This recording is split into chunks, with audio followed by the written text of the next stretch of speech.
Hello students, as we all know that the Taj Mahal is one of the 7 wonders of the world. It is definitely an architectural marvel. But do you think that it could have achieved that global acclamation if it was designed ordinarily? No, never. It is a superstructure because it was beautifully planned and designed.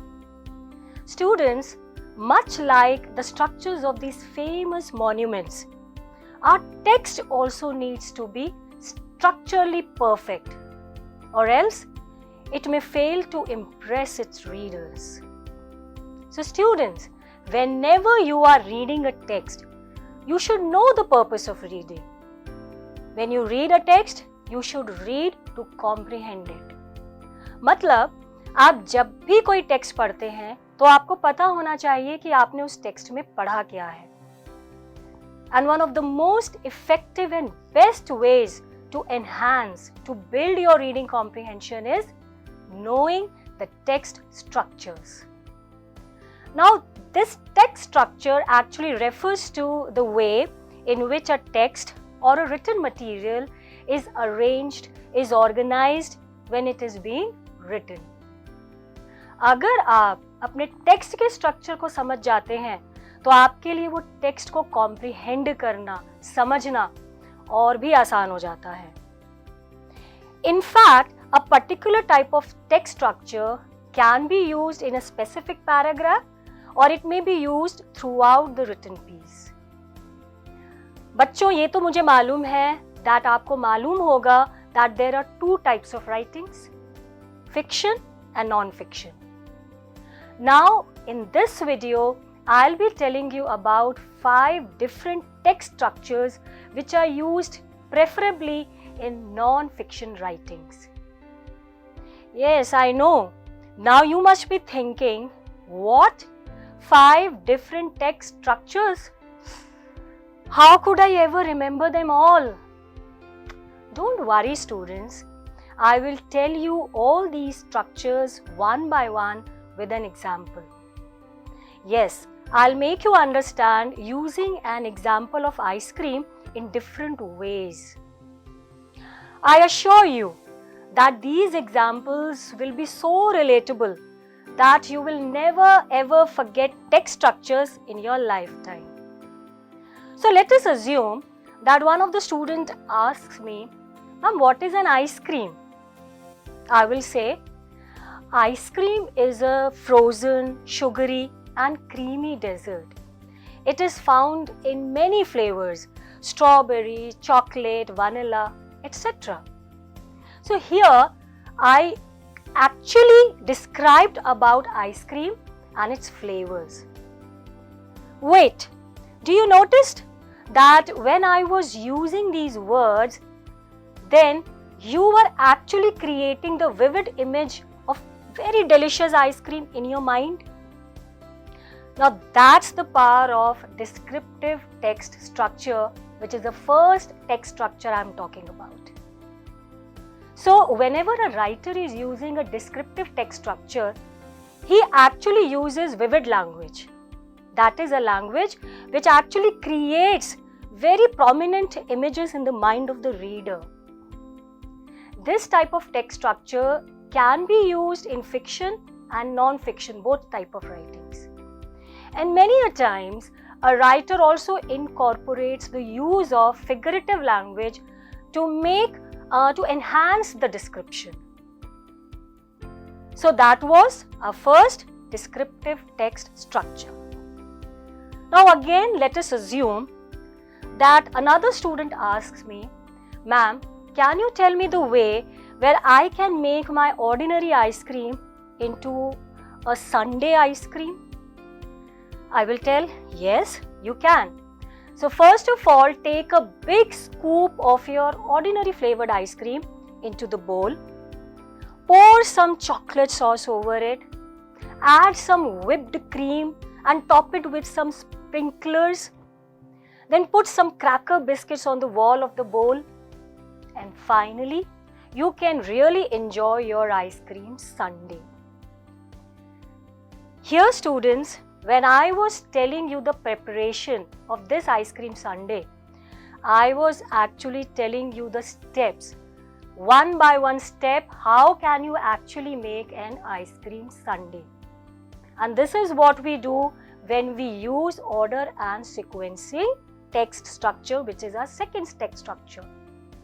So, order and sequencing is a text structure where the author, where the writer uses time, order and logical sequence to convey the meaning. Now you must have noticed this type of text structures in biographies, history books and even your recipe books, isn't it? Okay, now that was order and sequencing, our second text structure. I know that all of you love and enjoy eating ice creams. But at the same time, I also know that your mothers don't. They usually insist you to eat fresh fruits instead of ice creams. And what they do? They really push you to eat these fruits by saying, why you always indulge in eating ice cream? Both ice creams and fruits are meant to be eaten and both are sweets. Both are available in different flavors and varieties. However, fruits are more healthier option than ice creams. Yes, here your mothers are actually comparing both fruits and ice cream. And with this example, we have learnt our third structure, compare and contrast. Now compare and contrast is the text structure where the writer actually focuses on the similarity of two objects when he compares them. And he distinguishes them, their different qualities by contrasting. So that was third text structure, compare and contrast. बच्चों, मुझे ये मालूम है that by this time many of you have really started making your ice cream sundaes. But please be careful, please be cautious, because if this melted chocolate, if this melted ice cream sticks on your clothes, it can make them dirty and sticky on your hands also. ऐसा ही होता है ना? Now here students, I was actually making you aware of the ill effects of this melted ice cream on your clothes and your hands. What was I doing? I was telling you the effects. So here we have learnt the fourth text structure, that's cause and effect. Actually, cause and effect, as the name suggests, it is a text structure where the writer actually gives a relationship between any two events or ideas to highlight the cause and effect. Cause is actually that something is a reason behind happening something, and effect always follows the cause. कोई भी चीज का effect होने का cause जरूर होगा. So with this we have learned the fourth text structure, cause and effect. Oh, I have spoken so much about ice creams today. I know they are loved by one and all, but एक problem है that these ice creams they melt very fast. अब क्या करूं? Guests आने वाले हैं. अब उन आइसक्रीम पिघलने से पहले मैं उसको कैसे स्टोर करूं? Solution: if your guests are coming and you want to preserve that ice cream from being melted, keep it in the refrigerator. Simple. So students, if there is a problem, there is a solution also. So with this, I have reached the fifth and the final text structure, that's problem and solution. Now problem and solution is a text structure where the writer presents a problem.